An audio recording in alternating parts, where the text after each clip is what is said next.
Welcome to Owls in the Family, Chapter 2, Part 1. And you can see I drew a little owl there. They're really easy to draw. You guys can try that if you like. All right, last time I asked 3 questions. Number 1, what is the tallest Canadian owl? And some of you found that, and it is the great gray owl. I put a little picture of him right there. And if you measure from the bottom of the tail, that's how they measure them, to the top of the head, that is the tallest Canadian owl. And they would, if they were standing on the ground beside you and you measured them, they would come up past your knees for sure. Maybe some of you, they would even come up to your waist. Okay, and if you also did a little bit of research on which provinces have owls as their provincial bird, you would have found out that the great gray owl is the provincial bird of Manitoba. All right. Question number 2. Why do owls and crows hate each other? All right. So one of the words that I found for this was the word instinct. And scientists say that as soon as a crow is born, even if it's never seen an owl before, it will automatically hate the owl. So they are born to hate each other by instinct. There's other reasons though. Owls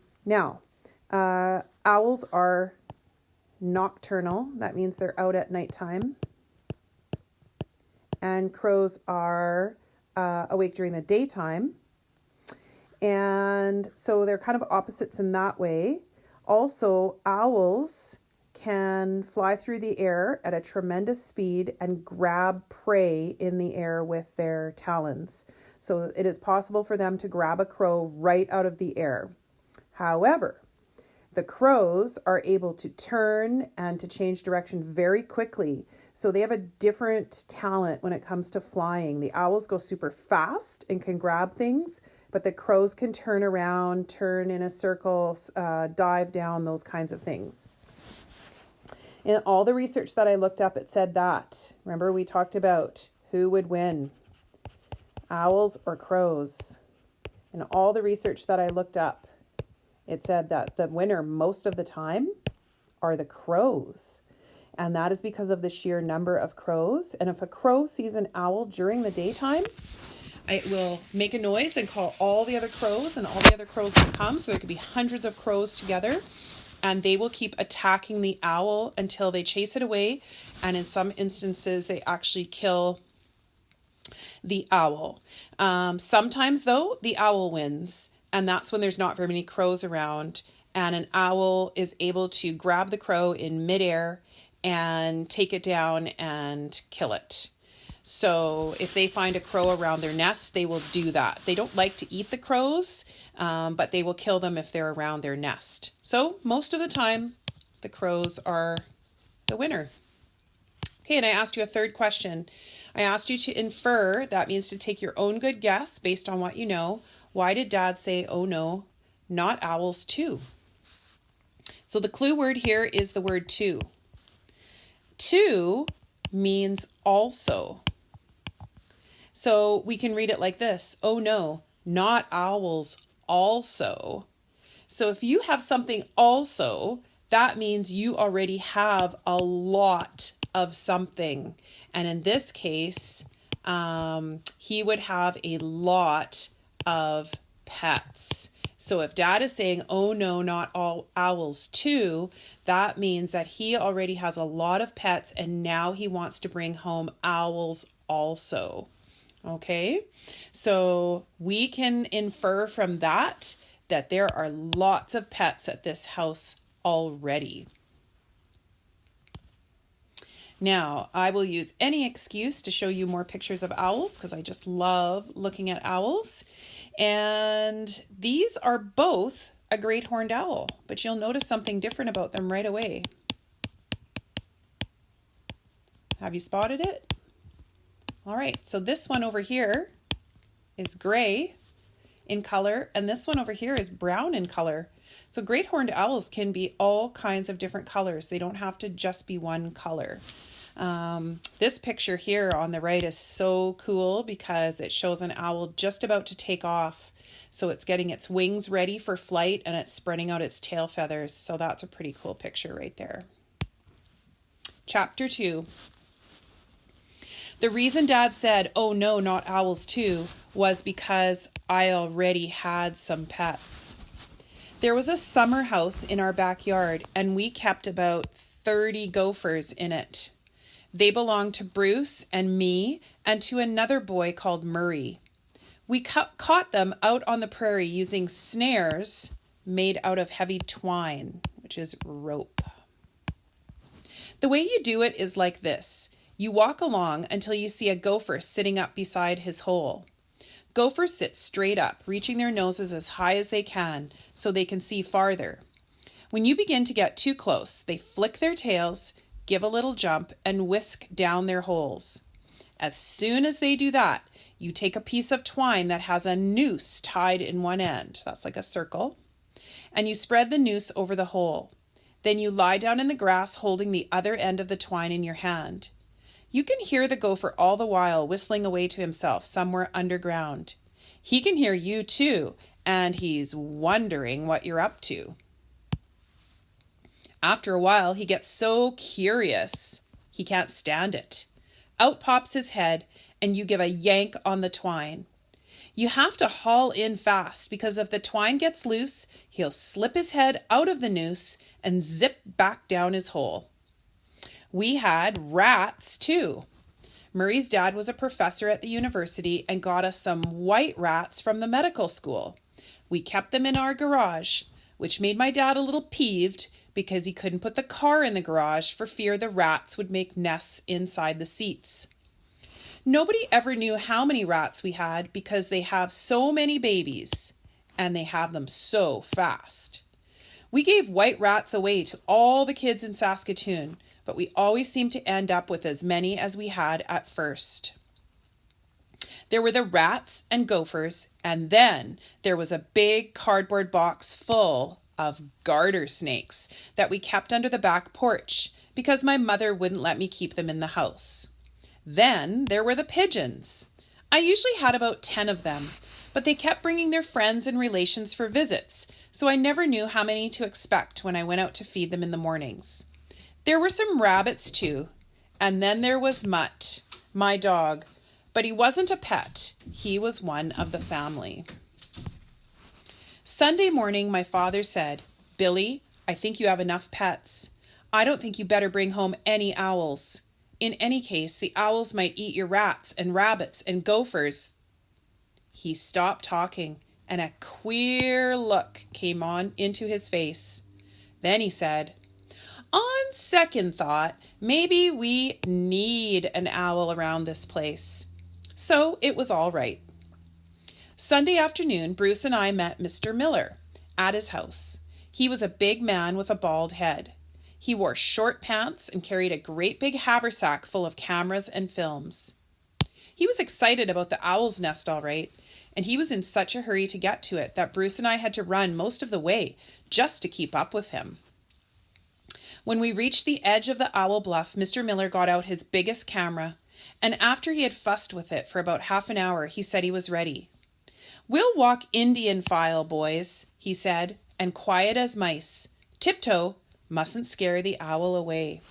And remember, boys and girls, we've had this discussion so many times that people used to call First Nations people Indians, and we learned all about that in social studies. So he is talking about First Nations people and the fact that they were really good hunters and they could walk really quietly in the forest. Well, that sounded all right, only you can't walk quietly in a poplar bluff because of all the dead sticks underfoot. They crack and pop like firecrackers. Under Mr. Miller's feet, they sounded like cannon shots. Anyway, when we got to the next nest tree, there was no sign of the owl. "Are you sure this is an owl's nest?" Mr. Miller asked us. "Yes, sir," Bruce answered. "We seen the owl setting on it." Mr. Miller shuddered. "Saw the owl sitting on it, Bruce. Well, I suppose I better climb up and take a peek. But if you ask me, I think it's just an old crow's nest.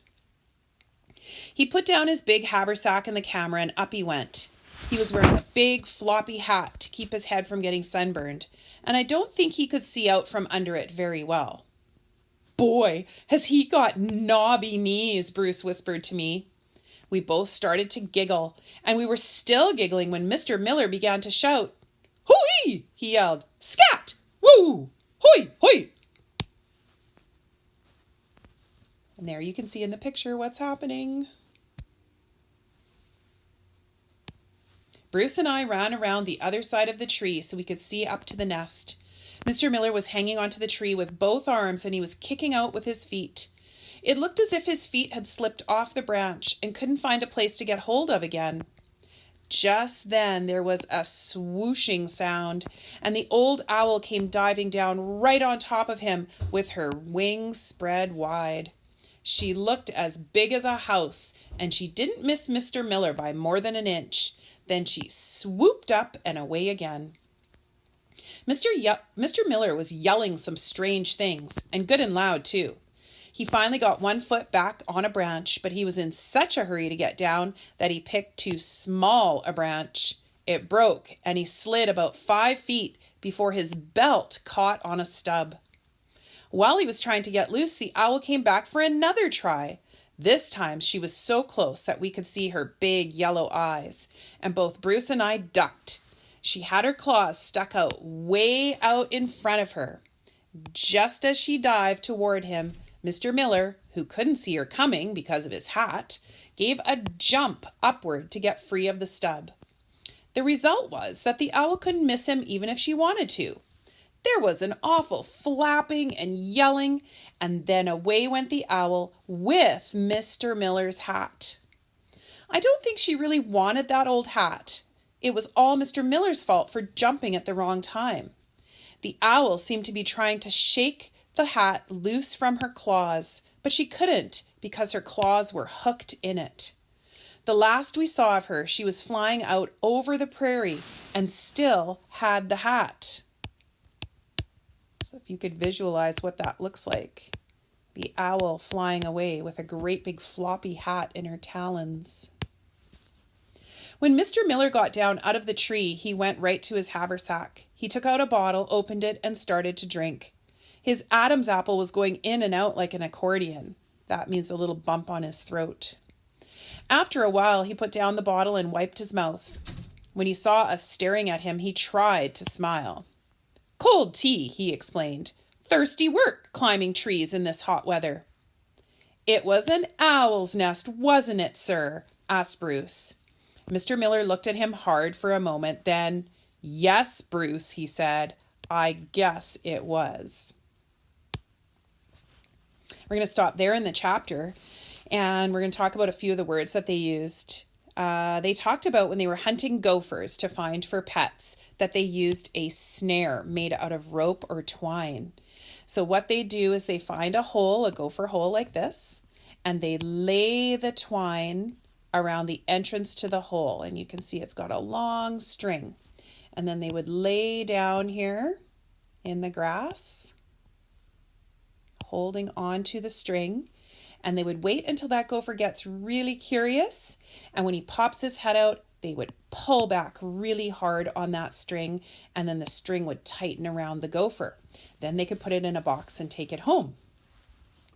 And they said they had about 30 gophers, my goodness. Okay, and he also said he had white rats.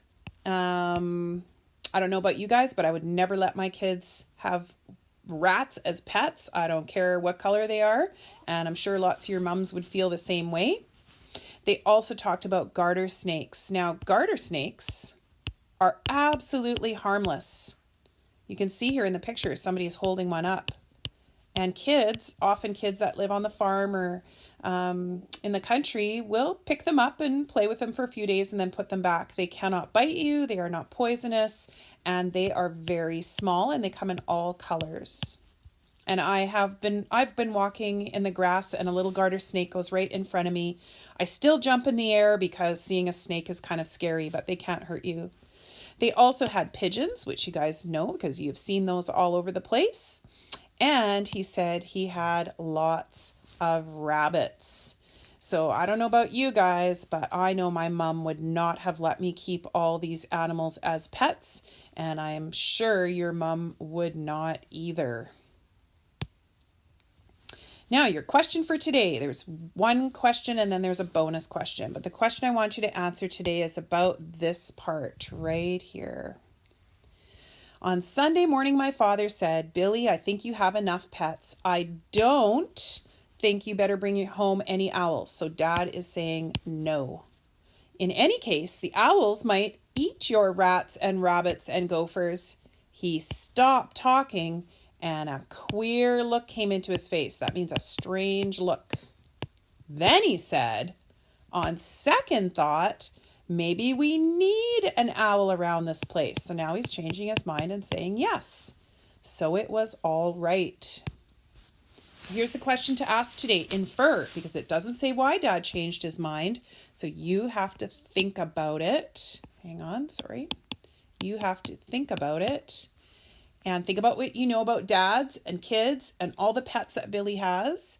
Here's the question. Why do you think Dad changed his mind about the owls? So in the comments section, I want you to write down your idea about this.